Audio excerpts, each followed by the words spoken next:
ಬಸ್ಗಾಗಿ ಕಾಯುತ್ತಿದ್ದವನಿಗೆ ಕಾದಿತ್ತು ಬದುಕನ್ನೇ ಕಿತ್ತುಕೊಳ್ಳುವ ಕರಾಳ ಸಂಚು. ಮೈಸೂರು ಬಸ್ ನಿಲ್ದಾಣದಲ್ಲಿ ಆರಂಭವಾದ ಆ ಒಂದು ಅಪಹರಣ ಅನಿಲ್ ಬದುಕನ್ನೇ ನರಕವಾಗಿಸಿತು. ಅನಿಲ್ನನ್ನು ಮಂಗಳಮುಖಿಯರ ಗುಂಪು ಬಲವಂತವಾಗಿ ಮುಸುಕು ಹಾಕಿ ಮಂಗಳೂರಿಗೆ ಸಾಗಾಟ ಮಾಡಿದ್ರು. ಅಲ್ಲಿ ಅನಿಲ್ ಮೇಲೆ ನಡೆದಿದ್ದು ಅಮಾನವೀಯ ದೌರ್ಜನ್ಯ.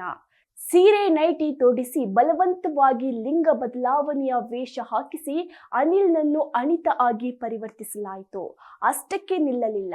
ಈ ಗ್ಯಾಂಗಿನ ಅಟ್ಟಹಾಸ ಬೀದಿಗಳಲ್ಲಿ ನಿಲ್ಲಿಸಿ ದಿನಕ್ಕೆ ಸಾವಿರಾರು ರೂಪಾಯಿ ವಸೂಲಿ ಮಾಡಿ ಸಾಮಾಜಿಕ ಜಾಲತಾಣಗಳಲ್ಲಿ ರೀಲ್ಸ್ ಮಾಡಿಸಿ ಪ್ರಚಾರ ಪಡೆಯುತ್ತಿದ್ದರು. ಅಷ್ಟೇ ಯಾಕೆ, ಹಣಕ್ಕಾಗಿ ಕೇರಳದವರೆಗೂ ಕಳುಹಿಸಿ ಲೈಂಗಿಕ ಶೋಷಣೆ ಮಾಡಿದ್ದಾರೆ. ವ್ಯವಸ್ಥಿತವಾಗಿ ಆಧಾರ್ ಕಾರ್ಡ್ ಬದಲಾವಣೆ, ಸರ್ಕಾರದ ಪ್ರಮಾಣ ಪತ್ರವನ್ನು ಗಿಟ್ಟಿಸಿಕೊಂಡ ಈ ಗ್ಯಾಂಗ್ ಮೇ ತಿಂಗಳಲ್ಲಿ ಮುಂಬೈಗೆ ಕರೆದೊಯ್ದು ಆತನಿಗೆ ಶಾಶ್ವತ ಲಿಂಗ ಪರಿವರ್ತನೆ ಶಸ್ತ್ರಚಿಕಿತ್ಸೆ ಮಾಡಲು ಸಜ್ಜು ರೂಪಿಸಿತು. ಇದು ಒಬ್ಬ ಅನಿಲ್ ಕಥೆಯಲ್ಲ, ಸಮಾಜದ ಕಣ್ಣೆದುರೇ ನಡೆಯುತ್ತಿರುವ ಭಯಾನಕ ಜಾಲ. ಅಪರಿಚಿತರ ಬಗ್ಗೆ ಎಚ್ಚರವಿರಲಿ. ಇಂತಹ ದೌರ್ಜನ್ಯಗಳನ್ನು ಕಂಡರೆ ತಕ್ಷಣ ಧ್ವನಿ ಎತ್ತಿ ಸೇಫ್ ಆಗಿರಿ.